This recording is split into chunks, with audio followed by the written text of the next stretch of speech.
Salama, Salama, bien-aimés dans le Seigneur, c'est bien moi, votre sœur Déborah, l'humble servante du Seigneur et la vôtre aussi. Soyez puissamment bénis au nom puissant d'Issaïa Congo. Voilà, bien-aimés, je viens donner la suite du message que j'avais eu il y a quelques semaines. Dans la vidéo en question, je parlais de la CIFMC. Je disais aussi que je parlais de la différence entre prier et chercher la face de Tata Nzambe. Parce que Tata Nzambe me disait que beaucoup passent plus de temps à prier, c'est-à-dire pour lui demander des choses. Mais ce que Tata Nzambe attend de nous, c'est que nous cherchions sa face. C'est deux choses différentes. Et dans la vidéo, j'expliquais. Et le Seigneur disait aussi dans cette vidéo que, dans ce message plutôt, que le niveau qu'on atteint, certains serviteurs et servantes dans leur ministère, il y a des choses dont nous ne pouvons plus manquer.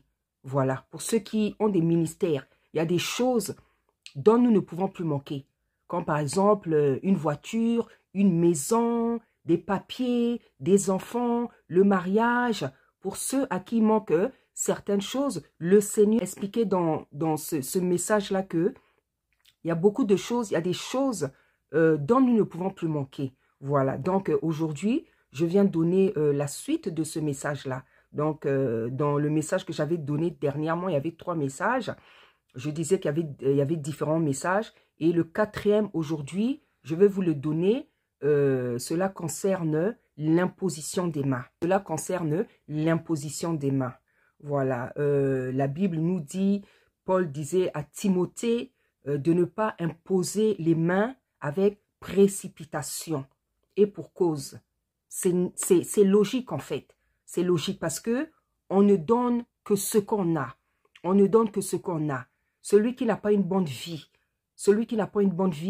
lorsqu'il va t'imposer les mains, tu vas recevoir tous les effets, tous les impacts des œuvres, des mauvaises œuvres dans sa vie. Je voudrais déjà dire ce que représente la main. Je sais que vous le savez, permettez-moi de le dire pour ceux qui ne le savent pas. Qu'est-ce que représente la main? Plusieurs fois dans la Bible, on nous dit « La main de l'Éternel fut sur lui. La main de l'Éternel fut sur moi. » Ou bien d'autres passages, c'est « La main de l'Éternel fut sur lui. » Donc, qu'est-ce que c'est la main de l'Éternel?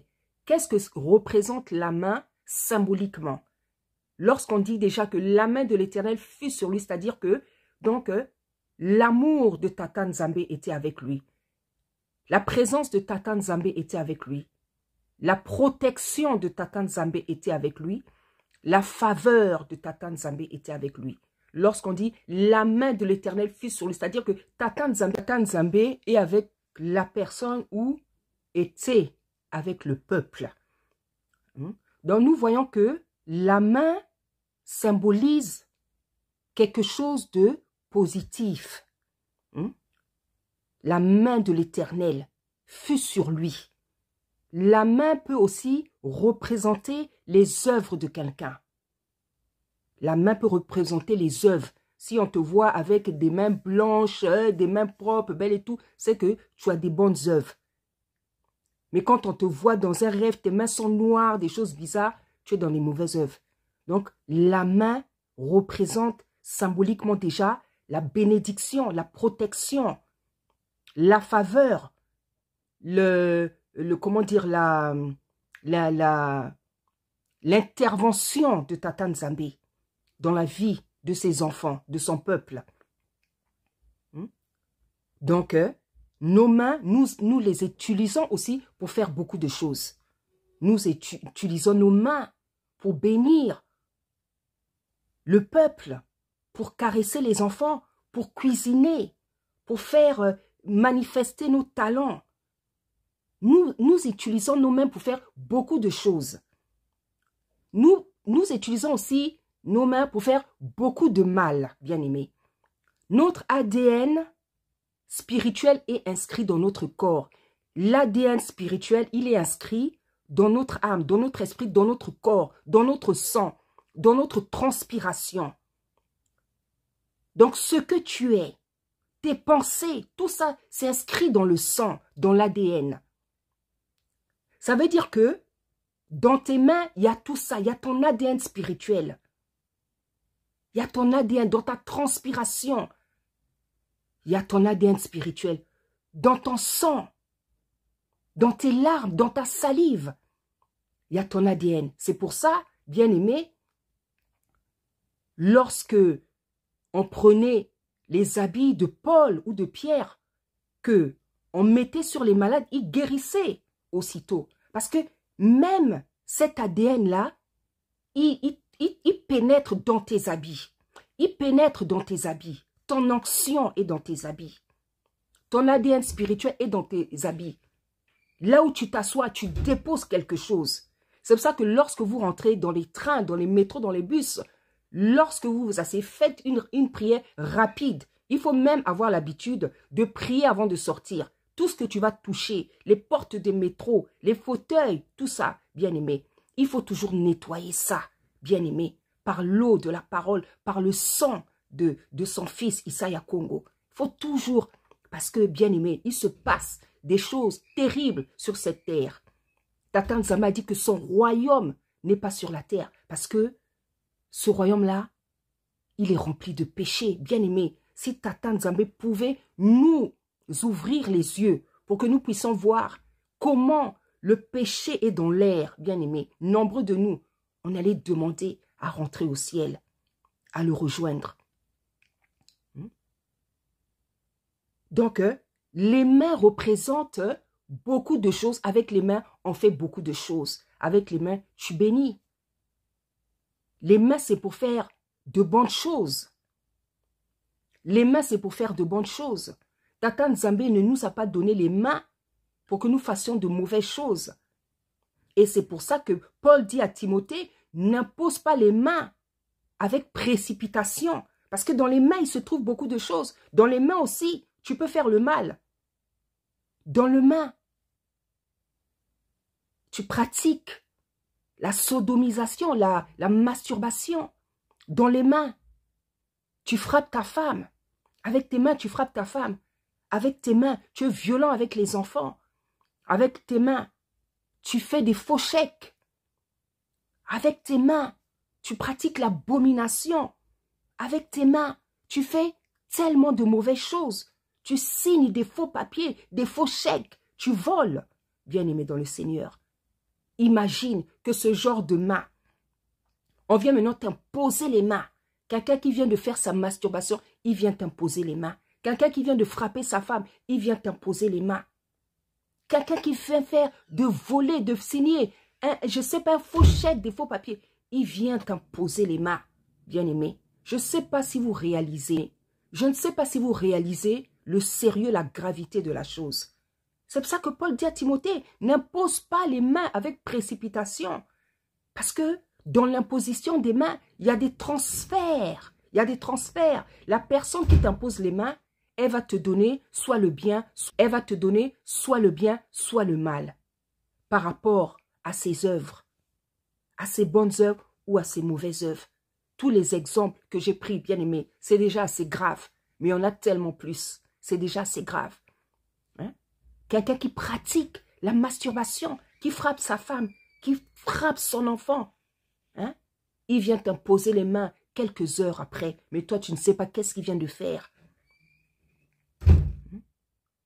Hein?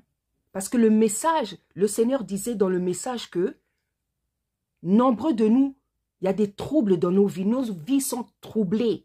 Nos vies sont troublées à cause de différentes et nombreuses impositions des mains que nous avons reçues par différents pasteurs, hommes de Dieu, même des servantes. C'était ça le dernier message. Le dernier message, c'était que nos vies sont troublées. L'une des raisons pour lesquelles nos vies sont troublées, c'est à cause de différentes et nombreuses impositions des mains que nous avons reçues. Hein? Il y a des faux hommes de Dieu, quand ils t'imposent les mains, c'est pour voler ton étoile. C'est pour déposer de la souillure spirituelle, de la souillure, de l'abomination dans ta vie, dans ta vie. Hein? Il y en a quand ils t'imposent les mains, automatiquement, il est tellement dans la sorcellerie, dans les fétiches, dans les mauvaises œuvres. Il te vole automatiquement ton étoile.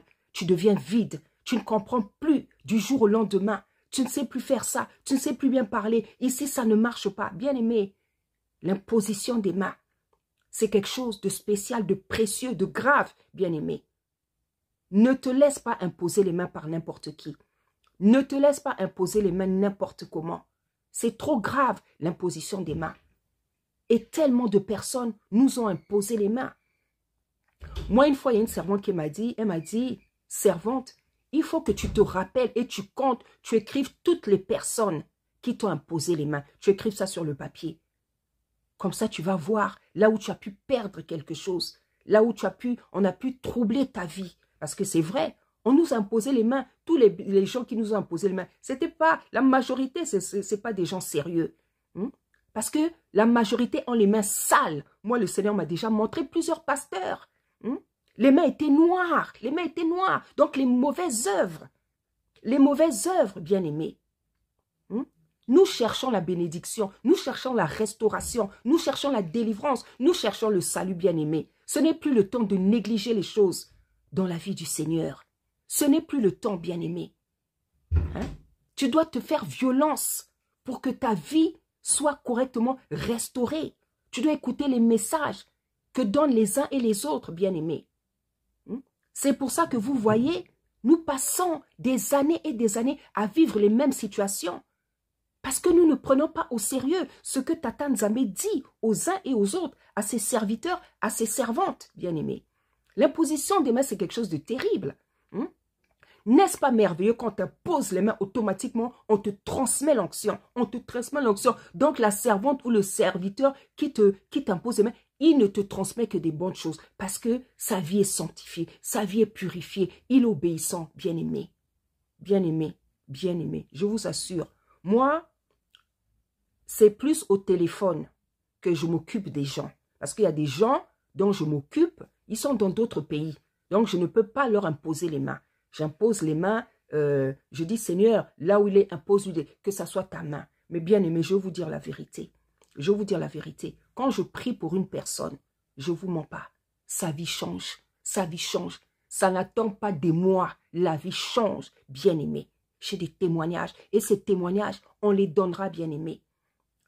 C'est ça, bien aimé. Lorsque tu pries dans la vie de quelqu'un, lorsque tu pries pour quelqu'un, lorsque tu pries dans la vie des enfants de Tata Nzambe, ça ne doit pas attendre un mois, ça ne doit pas attendre je ne sais pas, un an. Pourquoi?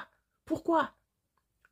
Tata Nzambe, il dit dans sa parole, il ne tarde pas à accomplir, il ne tarde pas dans l'accomplissement de ses promesses. Les apôtres avant, dès qu'ils priaient pour quelqu'un bien-aimé, le miracle était instantané. Et c'est comme ça que ça doit être. C'est comme ça que ça doit être, bien-aimé.